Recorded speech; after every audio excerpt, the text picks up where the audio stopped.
What's up, guys? Welcome back. I'm always talking about like be patient, stay happy, stay positive, all that kind of stuff. But right now, I am running out of patience. The clock is ticking, summer's here, but it's gonna go away just as fast as it got here. Or, well, it took forever to get here, but before you know it, summer's gonna be over. And I really wanna get to the track. I've been wanting to get to a track for the last 6 years, and finally everything's starting to work out. But like anything else, there's roadblock after roadblock after roadblock.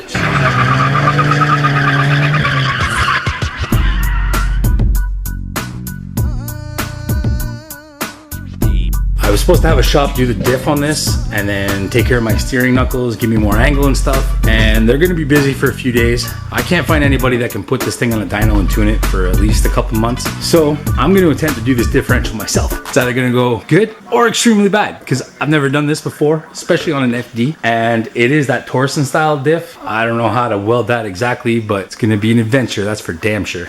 Time to get at it, I guess. Can't finish if you ever start. So first thing I'm gonna do is pull the wheels off and try to drop maybe the shock in top of the hub so that I can slide the axles out of the diff, and then we'll go from there. So the air gun is way better than that battery powered bullshit. You know, if I've had that battery powered one for like since 2006 probably, when I started fixing initially. It's seen better days and it's done its time. So that's probably why it doesn't work so good anymore. But yeah, air tool is the way to go. I'm gonna pull this nut out here, which holds the hub to the upper control arm, and this one here to be able to pull the axle back enough to be able to pop it out of the differential. Now I already went ahead and I did the other side just to see if it could be done, and I didn't think I could get enough angle from just undoing the top, so I did the bottom too and popped the whole thing out. It wasn't fun. I'm gonna go ahead and do the same thing on the other side. Oh man, hope this works. So here we go. It's a 14 millimeter on those bolts. You have to pull the caliper to get enough clearance from the brake lines and pull the ABS sensor out. Who needs that anyway? The ABS is a 12 millimeter, which is this little thing here. Fits down in there if you can see it. I don't know if you can see it. Now, control arm bolt. So, loosen this bolt, and that should give the hub enough angle to be able to slide that axle out. Just get in here with a decent pry bar. Pop that son bitch out. Like that. Booyah. Axles are out, starting to feel a little bit more confident. Now we'll see about dropping that diff out of there. I'm gonna move all the oil pan and stuff, so hang on. Fix my hat so we can get underneath that car. Come on, this is gonna suck. Bolts up on these things here, up in there, there's a bolt there, bolt on that side, and then there's these support shaft bar thingy, those things. Yeah. So there's 1, 2, I think there's 3 or 4. 3 and 4 are up here, I think. Yeah, there's 3, 4 up there. 5, 6. Wish me luck on this one. I'm gonna put the camera down because I'll be cursing and swearing with that one for sure. So I'm gonna try to undo those 6 bolts and I'll get right back with you.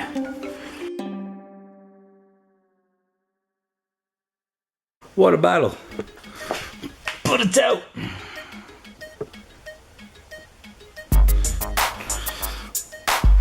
Now if we look under here,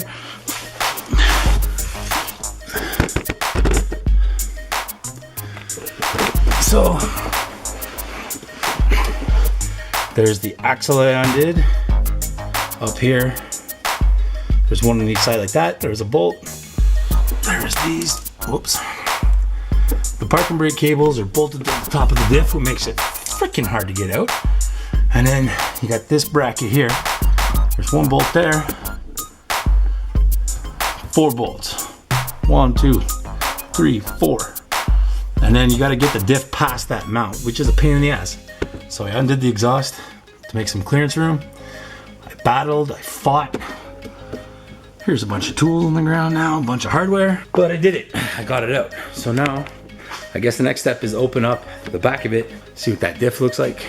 And then we'll decide from there what I'm gonna do, if I'm gonna take it somewhere, if I'm gonna attempt to do it myself. Anyway, we'll throw this sucker up on the bench and go to town.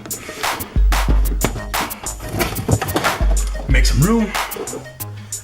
The shop is an awful mess. I haven't cleaned it forever.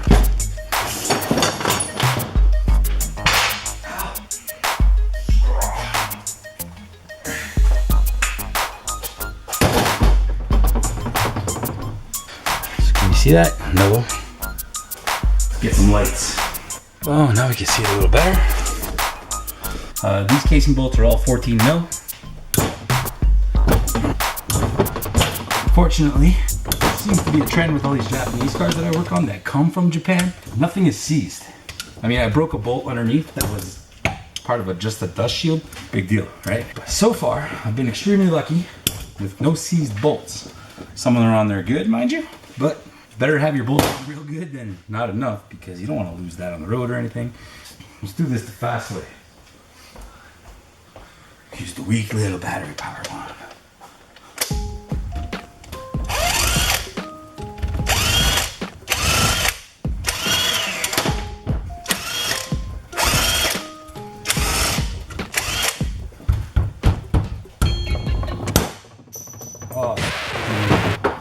Okay, so rubber mallet was bullshit. Other mallet, that was way better. Looky. Ooh.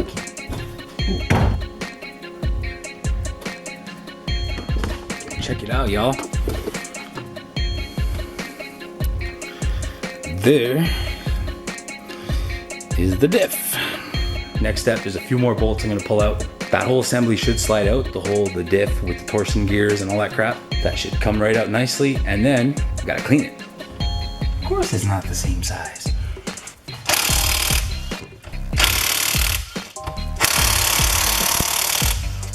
Okay, it's still hard to see, I know. I apologize for that. I'm doing the best that I can. 1, 2, 3, 4. And them. Now let's get this son of a bitch out. Come on, get out. All right, it was a total bitch, but I got it out. Check it. Now, throw it in this tub right here. I got so much grease in my hand. Okay, so in like the 2 seconds before the camera dies, I got it out. Time to hose it down with some trusty brake cleaner. I know you guys can't really see nothing. Sorry, the lighting here is horrible. Maybe this will help. There she is.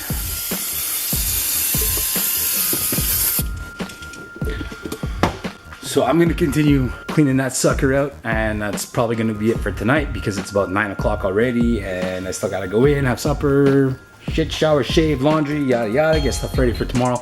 I wake up at 4 in the morning for work. It's not fun. So I'm gonna stop it right here and I'll get back to you guys tomorrow, and hopefully I know a bit more where I'm going, what I'm doing. See you then. A little update. I said that was it for tonight, but I just took a little ride and I just got back. I hopped in the 8.6. I hauled ass down to Dan's place. He's got me covered. He knows how to weld it up. He knows what to use, special rod, like the proper rod, proper material. At the beginning of this video, I was impatient, frustrated, and I have just proven that you just gotta jump in it with 2 feet and go for it. You wanna get something done, just get in there, start. You can't finish if you don't start. I think it's gonna work out.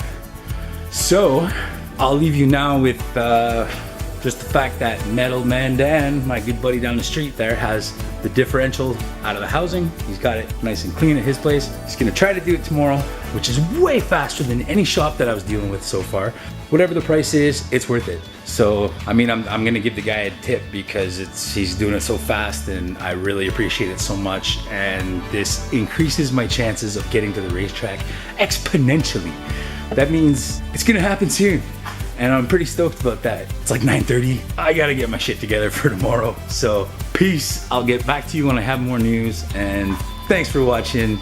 We're gonna start having some fun really soon. All right, guys, stick around. Hey, no.